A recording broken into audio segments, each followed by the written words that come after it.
All right, this is serious and it's going to blow your mind. The speed at which far right movements in the United States are grabbing institutional power should be alarming to everybody, but I fear that many people aren't taking it seriously enough. There is a real battle for the heart of Western civilization going on, where Russia, other far right authoritarian countries, plus populist far right movements in Europe are sprouting up, trying to pull the world away from human dignity, away from the form of liberal democracy that has allowed human flourishing, human dignity, better technology, an increase in lifespan. Over the past 100 to 200 years, we have seen a major increase in the quality of life. Yes, there are problems with wealth inequality in certain countries, but we do not want to be pulled away towards this Russian authoritarian populism away from a more democratic liberalism. Well, we have a movement that is growing rapidly online of people like Nick Fuentes that are pushing the most extreme version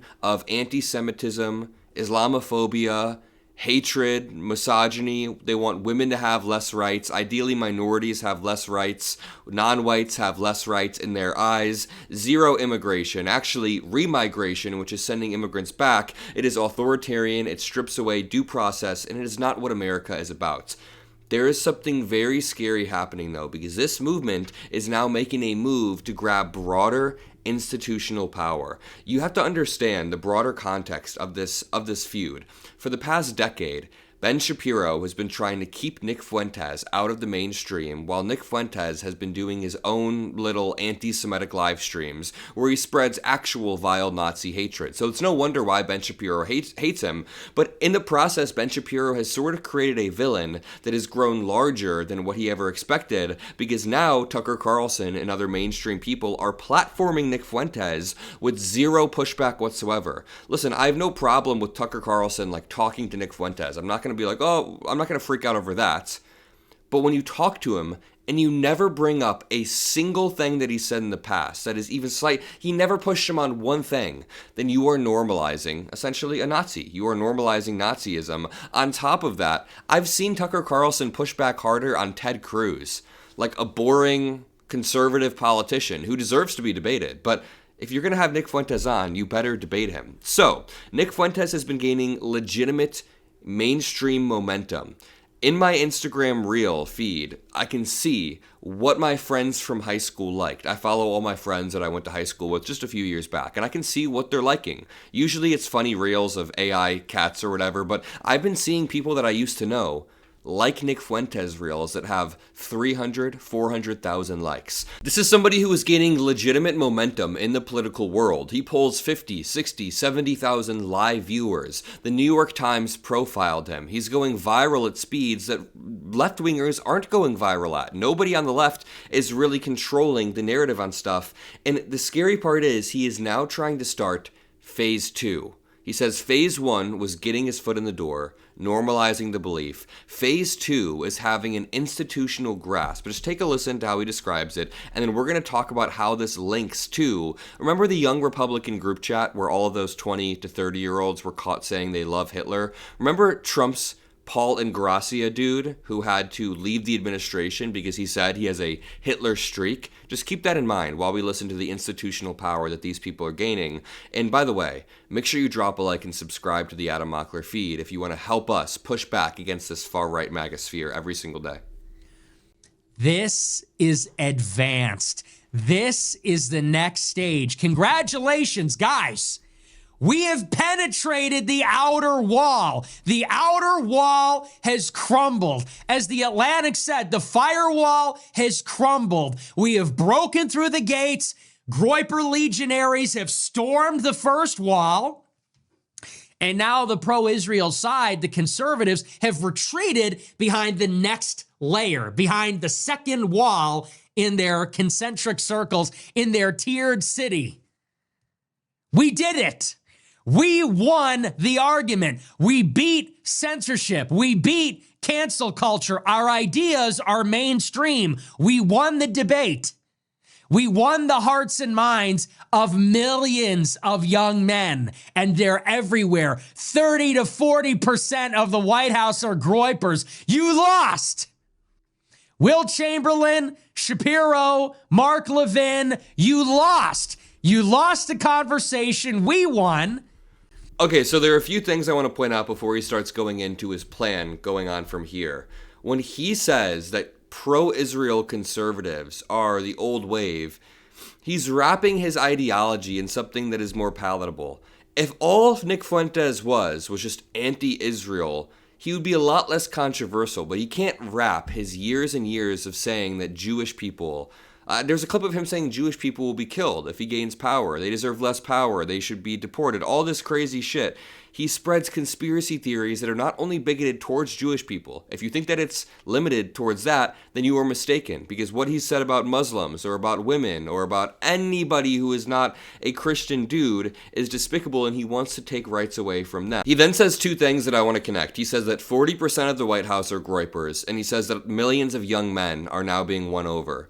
So he's pointing to some Twitter thread that was saying that like 30 to 40% of DC staffers are going to be Nick Fuentes fans, or at least watching Nick Fuentes, which I don't believe this stat is true exactly, but I think at the heart of it, there is something that is true, which is the younger Republicans in DC who are aides and staffers are turning more to this far right populist movement. Again, remember this Politico article, quote, "I love Hitler. Leaked messages expose young Republicans' racist chat." So he's pointing to the fact that they are gaining institutional leverage, that young Republicans, and when we say young Republicans, we're talking about 25, 30, 35, 40-year-olds. These are people who are in young Republicans clubs. They're not actually like 17-year-old Republicans. But the people who are gaining institutional power, who are 15 to 40 years old, what they are doing is turning to this far-right groyper movement, and it's due to this acceleration.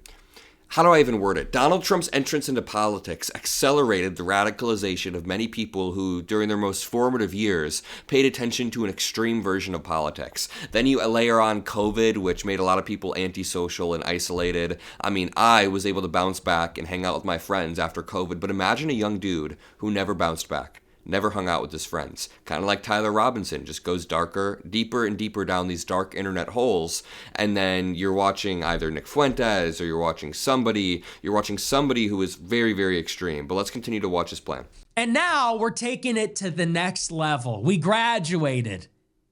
Congratulations, everybody. We won, and we have now graduated to phase 2. Phase 1, I had to be the human battering ram and blow the door open with the flashbangs and everything. I had to entry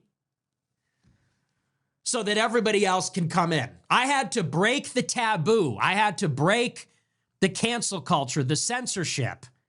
I had to break the spell that you could still be popular being called an anti-Semite, a bigot, a Nazi. And I had to do what I had to do to achieve that. We had to make the arguments, persuade everybody. We did that. We accomplished that. Now what? I'll tell you now what. What happens next? Now that we're inside the building, now we got to lock this shit down. Okay? We're in. Groypers have broken through the front lines. We've exploited the gaps. We've infiltrated. We've penetrated. What do we do now? I'll tell you what we do. Get those positions. We are now jockeying for the most important positions everywhere where it counts. That's the name of the game. People say where, what, everywhere where it counts. So those positions at UCLA, those limited numbers of seats, their student body, that's where it counts. Harvard, Yale, Princeton, George Mason, George Washington, UVA universities, Georgetown, that's where it counts. College Republicans, Young Republicans, Turning Point USA, that's where it counts. You need to get into these institutions, get leadership positions. Where else? Political campaigns, state and local campaigns, national campaigns, statewide campaigns. You want to be on the winning team. When they win the election, you get in office. Okay, he continues to go on, and I'll play it in 1 second. He continues to go on to say that they should hide their power level, hide what they truly believe and how extreme and radical they really are, so they can kind of infiltrate and make it to the highest positions in these institutions. He's essentially trying to replicate the model from this political article into a nationwide thing. This says, quote, "I love Hitler. Leaked messages expose young Republicans' racist chat." He wants power structures across the country to be filled with his own secret groypers that he can eventually activate and then turn against, for example, the Heritage Foundation. In the Heritage Foundation, they had sort of a massive civil war. Now, the Heritage Foundation helped spearhead Project 2025. It's a massive conservative think tank. And after Kevin Roberts came out and defended Tucker Carlson and kind of defended Nick Fuentes' interview with Tucker Carlson and vice versa, the entire Heritage Foundation began to collapse. People began to leave. People began to say, I'm not for this Nick Fuentes stuff. So there's a massive divide in the conservative movement.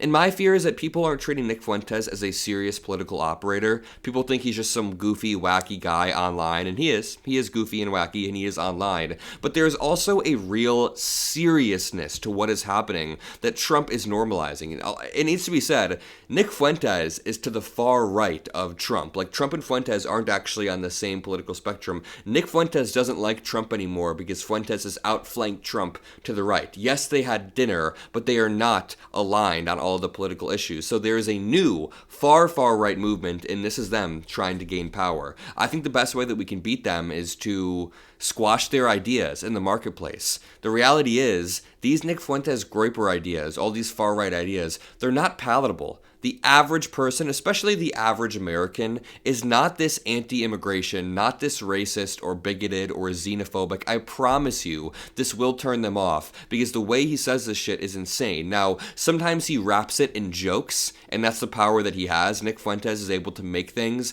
and don't take this the wrong way, he's able to turn this terrible shit into jokes that go viral online, and then those jokes essentially gain him the attention and the power that he's gained so far. But we need our own way to push back, counter these narratives, stronger narratives based on facts, based on actual evidence. Immigration is good. Let's take a listen to this.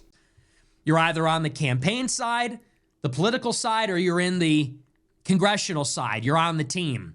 But we need to get in Congress. We need to get in, let's say, law school, the Federalist Society. We need to get in the courts. These are the positions we're fighting for. And in order to do that, you need to hide your power level. Don't be a streamer. We've got enough of those. I got it covered. I'm the best in the world at what I do. We don't need another streamer. Don't be online telling everybody your edgiest take. We did edgelording. It's not even that funny anymore because comedy was legalized. It's not even that funny anymore. Save your firepower. Don't go telling everybody how based you are in group chats, on Twitter. Don't go wearing the merch around. You guys see how I think this is like a serious thing, right? A lot of people online think this is still a joke. I brought this up during a discussion that I was having with some political people a few weeks back, and they were like, dude, this is not a serious person who's going to gain serious political power. And I don't know, I see some legitimate strategy here. I know there's a lot of hatred wrapped up in this, but hatred has prevailed in history before. And what he's saying, he's strategically telling his audience to moderate their beliefs when necessary so they can elevate their positions. And once they see upward mobility among the fan base, they can then begin to gradually unveil their deepest, darkest, ideologies. And the way that we win this is not to expose the people who believe this stuff, because then they're just going to dig their heels in. It's to expose the beliefs themselves. We go out there and we expose how awful these ideas are through debate, through winning with facts, through discourse, and through trouncing and pouncing on these people. But all I urge is that you just remember this.